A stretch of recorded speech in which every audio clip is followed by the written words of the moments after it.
جی دوستوں، آج میں آپ کو ایک ایسی کہانی سنانے والا ہوں جس کو سننے کے بعد آپ ہنسیں گے اور ہنستے ہوئے دوسرے دوستوں کو بھی یہ کہانی ضرور سنائیں گے۔ صبر کرو، بولا دھکا مکی نہیں کر۔ چلتے ہیں کہانی کی طرف۔ استاد ایک طالب علم کو امتحان میں فیل کر دیتا ہے۔ طالب علم شکایت لے کر پرنسپل صاحب کے پاس جاتا ہے اور انہیں کہتا ہے کہ مجھے غلط فیل کیا گیا۔ پرنسپل استاد صاحب کو بلاتا ہے اور استاد سے فیل کرنے کی وجہ پوچھتا ہے۔ استاد صاحب بتاتے ہیں اس لڑکے کو فیل کرنے کی وجہ یہ تھی کہ وہ دیے گئے موضوع سے ہمیشہ باہر نکل جاتا ہے۔ جس موضوع پر اسے مضمون لکھنے کو دیا جاتا ہے اسے چھوڑ کر وہ اپنی پسند کے رٹے ہوئے مضمون پر چلا جاتا ہے۔ پرنسپل نے کوئی مثال پوچھی تو استاد صاحب نے بتایا، ایک دفعہ میں نے اسے موسم بہار پر مضمون لکھنے کو کہا تو وہ اس نے کچھ اس طرح لکھا، موسم بہار ایک بہترین موسم ہوتا ہے، اس کے مناظر بہت ہی دل نشیں ہوتے ہیں، اس موسم میں ہر طرف ہریالی ہریالی ہوتی ہے اور سبزے کی بہتات ہو جاتی ہے۔ اس موسم کو اونٹ بھی بہت پسند کرتے ہیں اور اونٹ بہت ہی طاقتور جانور ہے، یہ صحرا کا جہاز کہلاتا ہے۔ اونٹ نہایت ہی صابر جانور ہے، لمبے لمبے سفروں پر نکلتا ہے اور زیادہ دن بھوک اور پیاس برداشت کرنے کی صلاحیت رکھتا ہے۔ عرب کے لوگ اونٹ کو بہت پسند کرتے ہیں۔ اس بندے سے یہ پوچھے کہ یہ مضمون لکھ رہا ہے یہ موسم بہار کا، اور اس نے اونٹ اس نے کہاں سے ڈال لیا۔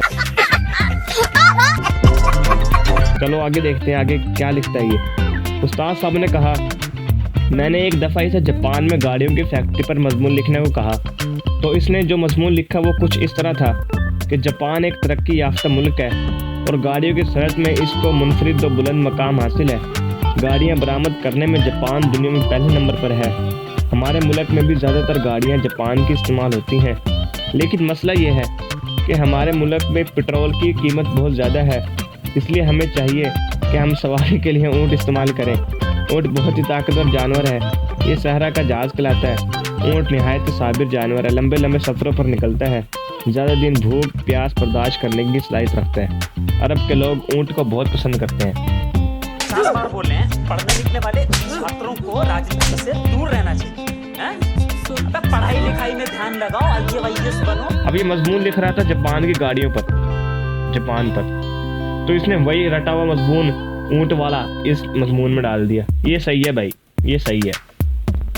پرنسپل بہت حیران ہوئے تو انہوں نے کہا، شاید سواری کی وجہ سے ایسا ہو گیا ہے، اب بالکل ہی کوئی الگ موضوع دے کر دیکھیے۔ استاد صاحب نے کہا، جی ایک دفعہ میں نے بالکل ہی الگ موضوع دیا جس میں اونٹ کا ذکر آنا ہی ناممکن تھا۔ میں نے اسے کمپیوٹر پر مضمون لکھنے کو کہا، لیکن اس نے جو مضمون لکھا وہ کچھ اس طرح تھا کہ کمپیوٹر ایک نہایت ہی حیران کن ایجاد ہے، جو کام پہلے برسوں میں ہوتے تھے وہ آج سیکنڈوں میں ہوتے ہیں۔ کمپیوٹر کا انسانی زندگی پر بہت بڑا احسان ہے۔ آج کل کی نئی نسل کمپیوٹر کو بہت زیادہ اہمیت دیتی ہے، اس کا استعمال زیادہ تر لوگ کرتے ہیں جو تعلیم یافتہ ہوتے ہیں، لیکن جہاں تک غیر تعلیم یافتہ طبقے کا تعلق ہے وہ کمپیوٹر پر توجہ نہیں دیتے، کیوں وہ دوسری سرگرمیوں میں مصروف رہتے ہیں۔ بالخصوص صحراؤں میں جو بدھو رہتے ہیں ان کو کمپیوٹر کے بارے میں کچھ نہیں معلوم، لہٰذا اس علاقے میں لوگ زیادہ تر وقت اونٹ کے ساتھ گزارتے ہیں۔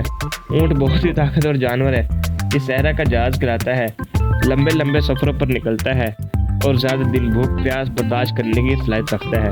عرب کے لوگ اونٹ کو بہت پسند کرتے ہیں۔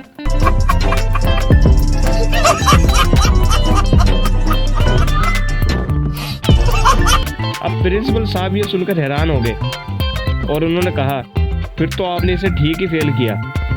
پھر طالب علم سے کہا، میں تم کو ایک اور موقع دیتا ہوں، تم یہیں بیٹھ کر مضمون لکھو جو موضوع سے ادھر ادھر نہ ہٹے۔ طالب علم مان گیا اور پرنسپل نے اسے روڈ ایکسیڈنٹ پر مضمون لکھنے کو کہا۔ طالب علم نے یوں لکھا، ایک دفعہ میں ریاض سے مکہ جا رہا تھا، میرے پاس ٹویوٹا کرولا گاڑی تھی، میں جناب ہائی وے پر بہت ہی تیز رفتاری کے ساتھ جا رہا تھا۔